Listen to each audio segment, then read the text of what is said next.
Yo, it's C-Roc. It's Monday. It's favorite day of the week. We're here on our Monday intention setting calls. We have Monday calls at 10 a.m. Eastern. And then Friday, we celebrate wins and we hold each other accountable. And today, I want to talk about intention. Let's look up the definition of intention for a second. The regarding of someone or something as interesting or important. Because I think definitions are important because some people get confused with words. You're only as smart as the vocabulary that you have. Because here's the thing, when you set intention, that dictates what you pay attention to.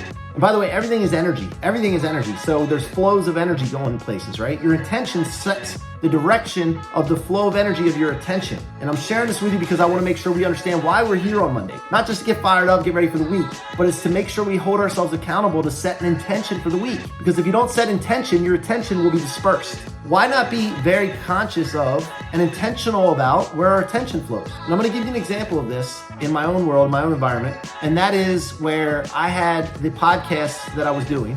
I was going on podcasts. I leaned into this back in 2019. I've done over 400 plus podcasts. And then I've done over 350 of my own show now. So we're approaching 800 podcasts in the last 3.5 years. This whole time we were collecting a database. Kim did a great job with this. She was collecting all the shows that we were on. We were making notes and all the people that were on my show. We have a database. I have this actual database sitting there. The guy that was booking me on shows, his name's Todd, great dude. Some of you have met him. He works with us now in the agency. He's been booking me for years on shows. Done a great job. He had a lot of connections. So he has a database too. He says to me one day, why don't we work together? Why don't we start an agency? I'm already doing this and then you just send me clients. And I'm like, You know, the funny thing is, I was watching other people do this already. I was watching people that I met set up podcast agencies and start building revenue, but they were using VAs. Not that there's anything wrong with this. I just don't agree with it. I don't think it's the best way to do this. They were using VAs, virtual assistants in the Philippines, and they would cold pitch people to shows. Now, what I mean by cold pitch, there was no alignment set up. There was no, it was more of a transactional experience, not transformative. And you should always aim for transformative experiences. So he comes to me and says, hey, why don't we start an agency? And I'm like, I don't know. Let's do it. What do I do? Hey, Kim, I don't know what you're working on right now. I got you loaded up. But hey, we're gonna do an agency. We're gonna get people booked on podcasts. I don't know what went through her mind at that time, but I always stretch people that are around me. I want to increase your capacity. If you're in my environment, the reason that you elevate is one, because of the vibes that I carry, the emotion that I bring. It's a core value of mine. Vibes matter and emotions are contagious. Number two, I will challenge you to go harder and wider and deeper and bigger because I can see things in people that they can't see in themselves. We all have a potential that we have no idea what our potential is. So why not see how far we can take this thing? That's my saying to myself all the time. Let me see how far I can take this thing. I'm put on this planet in this physical body. I'm a spiritual being. This physical body can only go so far, but my mental and my spiritual, I don't know how far I can go. I don't know how many people I can actually impact. So I'm gonna try and see how many I can. I'm gonna experiment and do this. So people around me, if I don't challenge them and try to expand them and elevate them, it limits me. Does that make sense? So I'm always thinking about the people in my environment, and I'm very, very sensitive to the people in my environment. If they're not willing to elevate, if they're not willing to get on board, they're not willing to see how far they can take their thing, and they're satisfied and they're complacent, comfortable, I don't want them in my environment.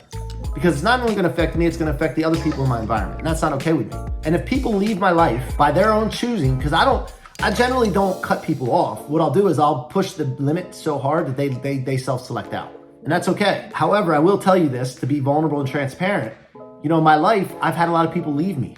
I grew up in a broken home. I don't remember my parents together, and I don't see my dad now. For years, I didn't see him. I rekindled it and I don't see him now. And there's people, and then people died in your life, but you deal with these things and it feels like this. The first time people self-select out, it's a feeling of, abandonment. But then I remember, because I'm so damn committed and I have intention on what I'm doing and my mission, that my attention goes directly to my mission. And I remember, they're not abandoning me. They're abandoning themselves to go any further than they already are. They're satisfied, and I don't need that in my environment, and it's okay. So your intention, very important, your intention will lead to what you pay attention to. And so I want to make sure that we understand and we take this seriously. This isn't something I just set up to make some money. I want to make sure that people set intentions so that they have the best week of their life so far each week. Friday, we celebrate wins and we hold ourselves accountable to see where we fell short. Do an assessment so that we can make the next week better and we don't wait till the end of the month or year and be dissatisfied with our results. So I had it on my heart, my mind this week to really make sure that we understood what intention means and why it's important to set intention and be intentional. Now, there's two things with attention that I want you to pay attention to, and I'll wind down with this. There's interested attention. I'm interested in something. I want to pay attention to this. I'm going to focus on this, and I'm going to achieve something from it. And then there's obsessive intention. And Obsessive intention has to do with when you are worried about money. You're worried about sales. You're worried about your business. You're worried about your health. You're worried about your family. You're worried about relationships. You're worried about this. You're worried about that. You're worried about nothing a lot of times. Okay, that's obsessive attention, and that will grasp you and cave you in, pull you back, and hold you hostage. Okay, so we need to pay attention to the type of attention that we're giving as well, which is interested attention.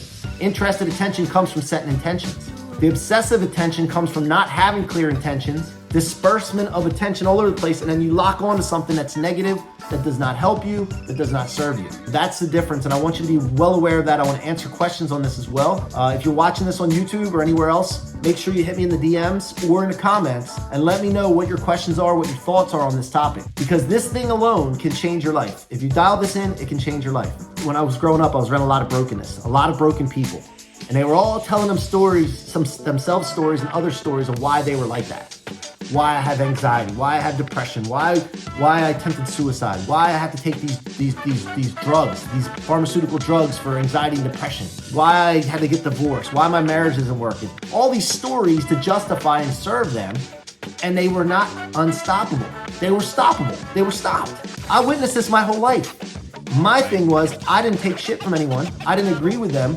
I didn't buy into their stories, and I would call them out on it. And that led to resentment from a lot of them, which is fine because I didn't need them in my environment if they were going to tell those stories and why they were average, mediocre, and quitting. So if I was doing that, I had to say to myself, well, I got to be unstoppable living life of my dreams. I can't tell stories of why I'm mediocre, why I'm holding back, why I can't achieve something. And that's where my mission comes from. My mission about being unstoppable to living the life of your dreams, wow lives, wow business, comes from the fact that I was around a lot of people that were not unstoppable. And I'm not okay with that. And I believe that I can have an exponential effect. I can be the catalyst to impact 20 to 25% of the world, not by myself, through my impact of you. And if all of you go out and do what I'm talking about, and it impacts you, and you go have success, and you impact your family, relationships, and your businesses, that's gonna have an exponential effect outward. And I believe, which by the way, belief and faith are greater than hope. I believe and have faith that I can do this with your help. I don't hope, because hope gives you an out. That's hope's like trying. And you're not allowed to hear, you hear a lot of stories, a lot of songs and things about, oh, all we need is hope. As long as you have hope. Hope gives you an option not to achieve what you're trying to set out for. I have faith, I have belief, and that gives me certainty. Thank you for watching this. I appreciate it. Make sure you subscribe to my YouTube channel. We're making sure that we're getting this message out to become unstoppable to live in the life of your dreams.